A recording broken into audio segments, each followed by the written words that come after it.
OM eist celstraf van 4,5 jaar voor doodschudden van zoontje.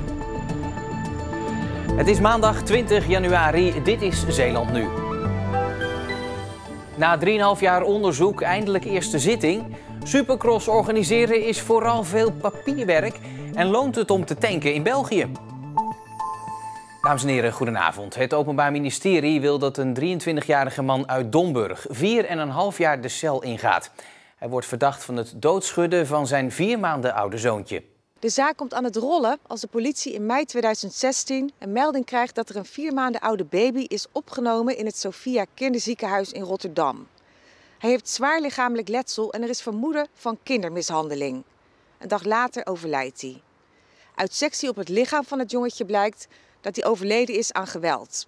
De vader wordt verdacht van doodslag. Dat de inhoudelijke behandeling van deze rechtszaak 3,5 jaar op zich heeft laten wachten, komt door de vele onderzoeken die nog gedaan moesten worden. Zo wilde de advocaat van de verdachte nog getuigen horen en een contra-expertise naar de doodsoorzaak van de baby laten uitvoeren. Verslaggever Mercy Kamerman staat nu bij de rechtbank en was vandaag aanwezig bij deze zaak. Mercy, een eis van 4,5 jaar gevangenisstraf. Hoe is het de officier van justitie er eigenlijk bij gekomen? Ja, als je kijkt naar wat alle medisch experts zeggen, dan zeggen ze eigenlijk allemaal de verwondingen die dit kindje had, kunnen door niets anders zijn ontstaan dan door geweld. Het kind had onder meer botbreuken en hersenletsel. En wat ook niet echt pleit voor de verdachte is zijn verleden. Hij heeft te maken gehad met een agressieprobleem, is daarvoor ook behandeld en heeft ook meerdere keren geweld gepleegd tegen zijn moeder en ook zijn ex-vrouw. De verdachte heeft tot nu toe altijd ontkend. Wat zei hij vandaag in de rechtbank? Ja, ook vandaag ontkende hij. Hij zegt, ja, ondanks onze hele gezinssituaties, de vele ruzies en het geweld wat ik wel naar anderen heb gepleegd, heb ik mijn kinderen nooit aangeraakt.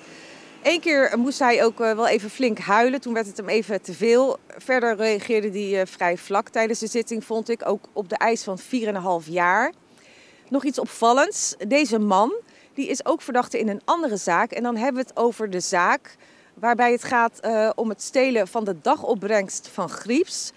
Maar ook hierover zegt de verdachte, ook daar heb ik helemaal niets mee te maken. Mercy, dan tot slot nog even iets anders. Het gezin was ook bekend bij hulpverleners. Kunnen we die eigenlijk nog iets verwijten?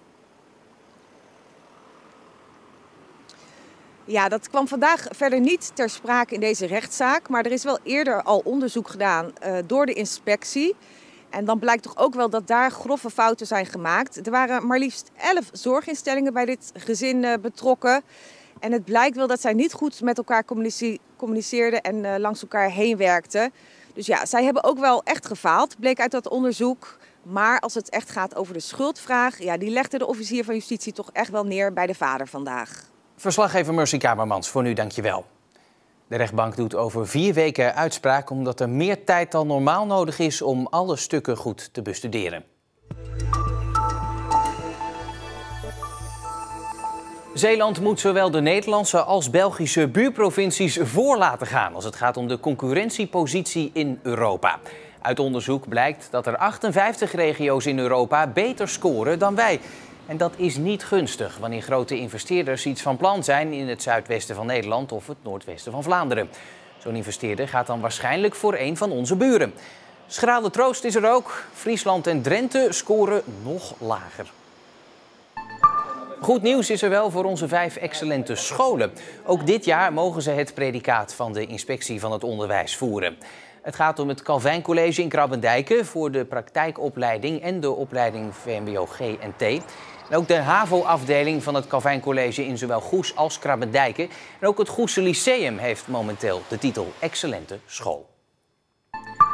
En van excellente scholen naar topcampings, want camping Scheldeoord in Baarland, camping Westhoven in Aagtenkerken, de Zeeuwse Kust in Noordwelle en camping Julianahoeve in Renesse zijn door de Duitse toeristenorganisatie ADAC uitgeroepen tot Superplatz. De campings krijgen met nog 19 andere campings de hoogste onderscheiding. De uitreiking wordt ook wel gezien als de Michelinsterren van de recreatiesector. Campings moeten voldoen aan strenge criteria. Er moeten luxe voorzieningen zijn en ruime kampeerplaatsen. geluk is delen met elkaar. En we hebben genoeg om te delen, dus we doen hier een gift voor het hospice. Dat stond er op een briefje dat samen met €1500 anoniem bij het hospice van WVO-zorg in Vlissingen werd afgegeven. Van de gift kochten ze deze VR-bril. Heel bijzonder, nog nooit gebeurd. We krijgen wel schriften natuurlijk van mensen, maar niet op deze manier dat we dat toegespeeld krijgen. In de VR-bril worden beelden geprojecteerd waarmee het voor mensen mogelijk wordt om vanuit hun stoel of bed een uitstapje naar buiten te maken. Soms wil je nog dingen zien aan het eind van je leven of nog een keer terugzien. En kan het gewoon te belastend zijn om daar naartoe te gaan. Door deze gift, door de gulle gever, kunnen we zoveel mensen eigenlijk nog gelukkig maken en nog iets moois meegeven. Dus namens al onze cliënten hartelijk dank hiervoor.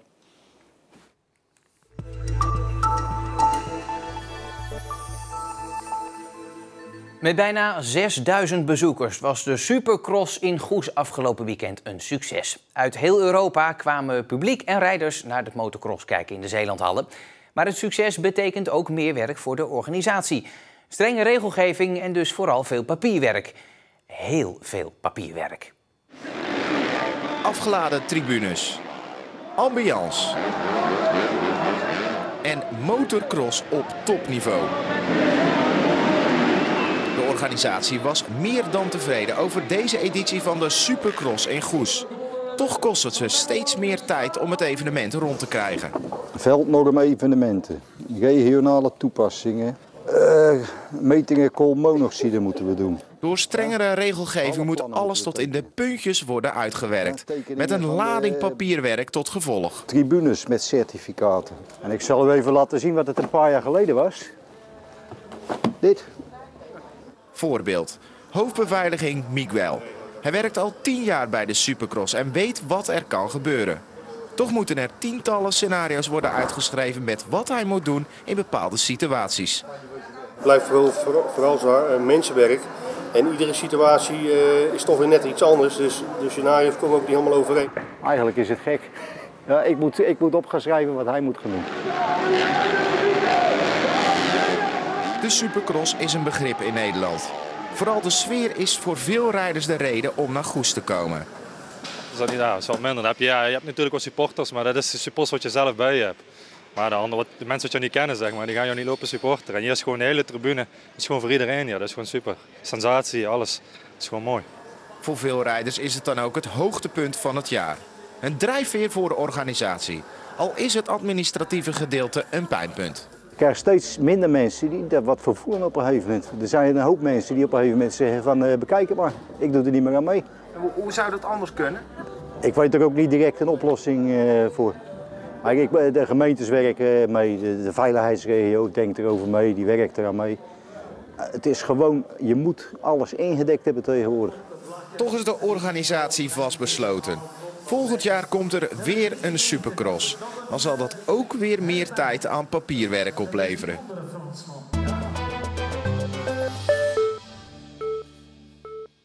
Bij sommige tankstations in Zeeland betaal je nu al €1,70 per liter benzine. Dus is het niet zo gek dat we de grens overgaan om in België te tanken.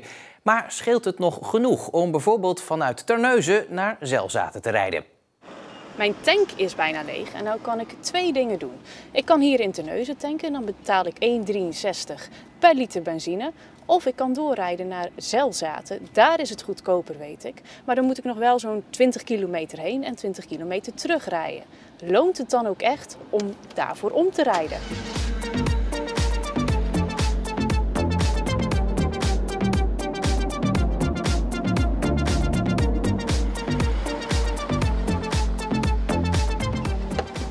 Hier in Zelzaten is de prijs iets meer dan €1,35 voor een liter benzine. Dat is zo'n 28 cent goedkoper dan in Terneuzen.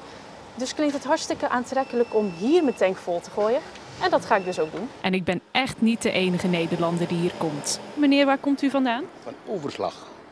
En u komt altijd hier tanken? Normaal gezien altijd hier tanken, ja. Ik kom uit Terneuzen.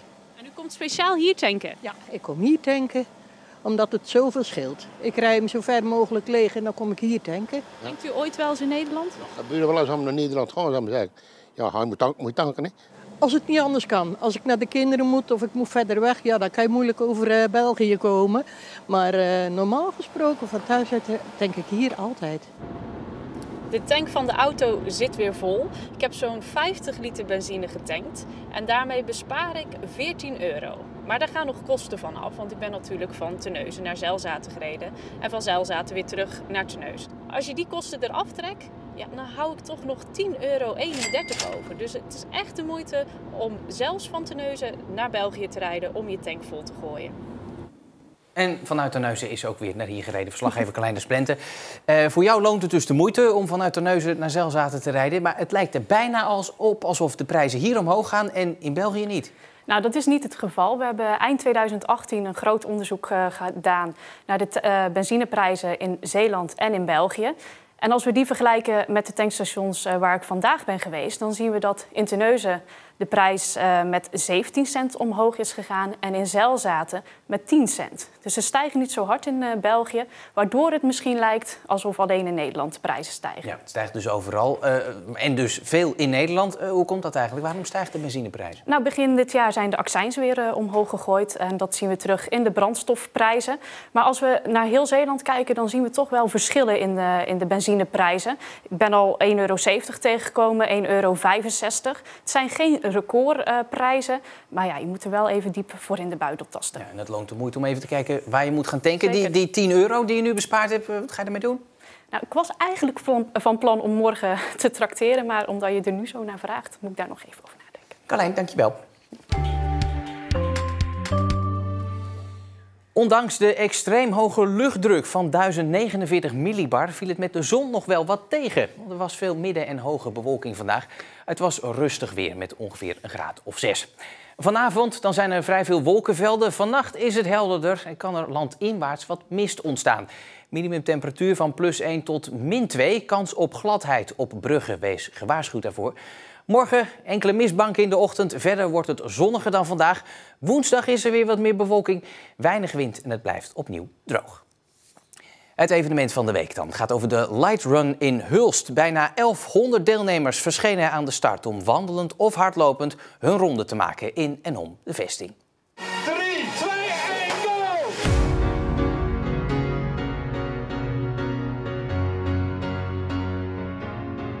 Wat brengt je dan in Hulst, hè? De gezelligheid van de Hollanders.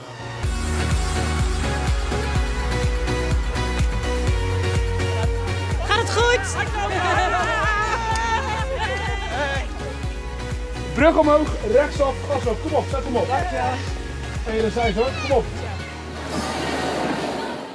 Veel meer daarover straks. En het wordt gevolgd door het uitgebreide weerbericht van Jules Gernaert. Ik wens u voor nu alvast een hele fijne maandagavond.